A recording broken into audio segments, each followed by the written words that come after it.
একটু লক্ষ্য করে দেখুন এই মিম সাকিনকে আপনি গুন্নাহ করে পড়েন কি না, এই মিম সাকিনকে গুন্নাহ করে পড়া যাবে কি না, এখানে মিম সাকিন রয়েছে গুন্নাহ করা যাবে কি না, এখানে মিম সাকিন রয়েছে। কোরআন শরীফের ভিতরে হাজার হাজার জায়গায় মিম সাকিন রয়েছে। প্রত্যেক মিম সাকিন কি গুন্নাহ হবে? না, হবে না। কখন হবে, কখন হবে না। এই তিনটি নিয়ম যদি আপনার মুখস্থ থাকে তাহলে আপনি বুঝতে পারবেন যে কোন মিম সাকিনটি গুন্নাহ হবে। আজকে হচ্ছে 21 নম্বর পর্ব এবং 21শে রমজান। রিকোয়েস্ট থাকবে ভিডিওর শুরু থেকে শেষ পর্যন্ত দেখার জন্য এবং চ্যানেলটি সাবস্ক্রাইব করে রাখবেন পরবর্তী ভিডিও পাওয়ার জন্য। আর চ্যানেলটির ভিডিওগুলো শেয়ার করুন যাতে করে প্রত্যেকেই শিখতে পারে, সহি শুদ্ধ করে প্রত্যেকেই কোরআন শিখতে পারে। তো আসুন, আজকের নিয়মটি হচ্ছে মিম সাকিনকে কেন্দ্র করে তিনটি নিয়ম। একটি হচ্ছে ইজহারের সাফাবির পরিচয়। ইজহারের সাফাবির হরফ হচ্ছে 26টি। মুখস্থ রাখার সহজ উপায় হচ্ছে শেষ থেকে 2টি বা 3টি বাদ দিবেন। বা মিম বাদে এই 26টি হরফের যে কোনো একটি যদি আপনি মিম সাকিনের পরে দেখতে পান, এই 26টি হরফের যে কোনো একটি যদি এই মিম সাকিনের পরে দেখতে পান, তাহলে আপনি গুন্নাহ ছাড়া স্পষ্ট করে পড়তে হবে। আমরা কিভাবে পড়ব অবশ্যই মনোযোগ সহকারে খেয়াল করি। আলিফ হামজা লাম জবর আল, হামিম জবর হাম। এখানে হাম এভাবে গুন্নাহ করা যাবে না।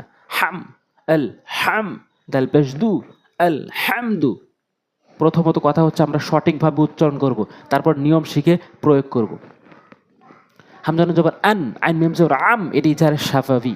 আইন মিম জবর আম কেন, কিভাবে? মিম সাকিনের পর তা এসেছে, এই 26টির মধ্যে এখানে তা রয়েছে, তাহলে এই ইজাহারের সাফাবি এটা স্পষ্ট করে পড়তে হবে। আন আম আম আম আম এভাবে উচ্চারণ হবে না। আন আমতা, আন আমতা, বাজরে বি হামিম জবর হাম, হাম বিহাম, দাল জেরে দি, বিহাম দি, বিহাম দি। লাম মিম জবর লাম, ইয়া জবর ইয়া, লাম দাল জেরে লিদে, লাম লাম স্পষ্ট, লাম ইজাহারের সাফাবি, লাম ইয়ালিদ, ওয়ালাম ওয়ালাম ইউলাদ, ইউলাদ।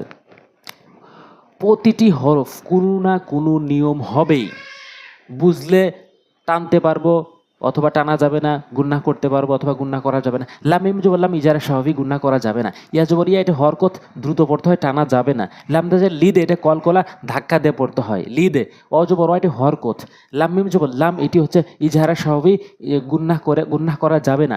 ইয়া অবশ্যই ইউ, এটা মোদের হরফ যেটি একেবারে টেনে পড়তে হয়। লাম দাল জবর লাদে, লাম দাল জবর লাদে, এটি হচ্ছে কলকলা ধাক্কা দিয়ে পড়তে হয়। তো প্রতিটি হরফ, কোরআন শরীফের প্রতিটি হরফ কোনো না কোনো নিয়ম আছে। এজন্য আমাদের গ্রামার সহকারে কোরআন শিক্ষা করা অবশ্যই উচিত। লাম ইয়ালিদ ওয়ালাম ওয়ালাম ওয়ালাম ইউলাদ, ওয়ালাম ইউলাদ এভাবে গুন্নাহ করা যাবে না। ওয়ালাম এভাবে গুন্নাহ করা যাবে না। ইয়ামিম জবর ইয়াম, এটি ইজাহারের স্বাভাবি। নুন জবর না হরকত, হাইন অবিসউ মোদের হরফ একালিফ টেনে পড়তে হবে। নুন জবর না, অক্ফ করলে মুদারজি। এম ইজহারে সাফাবি, এম নাউন। মিম মিম জবর মাম, ইজহারে সাফাবি। নুন অবশ্য নুন, নুন দুজের নিন, মাম নুনিন। ইয়ামিম জবর ইয়াম, ইজহারে সাফাবি। লাম জেরিলি, কাফ অবশ্য কু, এক লাইফ টেনে পড়তে হবে, এটা ইজহারে স্বাভাবিক। এই মিম সেকেন্ডটা ইজহারে স্বাভাবিক, গুন্নাহ ছাড়া পড়তে হবে। ইয়াম লিকুনা, সিন মিম জবর সাম, কাফ জবর কাহা, আলিফ জবর হ্যাঁ, সাম কাহা। এখানে ইজহারে স্বাভাবিক, গুন্নাহ ছাড়া স্পষ্ট করে পড়তে হবে। তো আমি দিনে 5-6টি করে নিয়ম বলতে পারতাম, কিন্তু আমাদের মনে থাকবে না, সেজন্য আমি প্রতিদিন একটি করে নিয়ম বলবো যাতে করে আমাদের প্রত্যেকের মনে থাকে। আর আমি রিকোয়েস্ট করবো প্রত্যেকদিন 5টি করে মিনিট আমরা কোরআন শিখবো। 5টি করে মিনিট। আমাদের দিনে অনেক টাইম এদিক সেদিক লস হয়ে যায়, আমরা টাইম ব্যয় করি, আমরা ফোনের পিছনে অনেক সময় দিই। সেখান থেকে যদি আমরা 5টি মিনিট সহি শুদ্ধ কোরআন শেখার পিছনে আমরা সময় দিই, তাহলে আমরা শুদ্ধভাবে কোরআন শিখতে পারবো ইনশাল্লাহ। আজ এ পর্যন্তই, সামনে পর্বতে ইকফায়ে সাফাবি নিয়ে আলোচনা করব। আসসালামু আলাইকুম ওয়া রাহমাতুল্লাহি ওয়া বারাকাতুহু।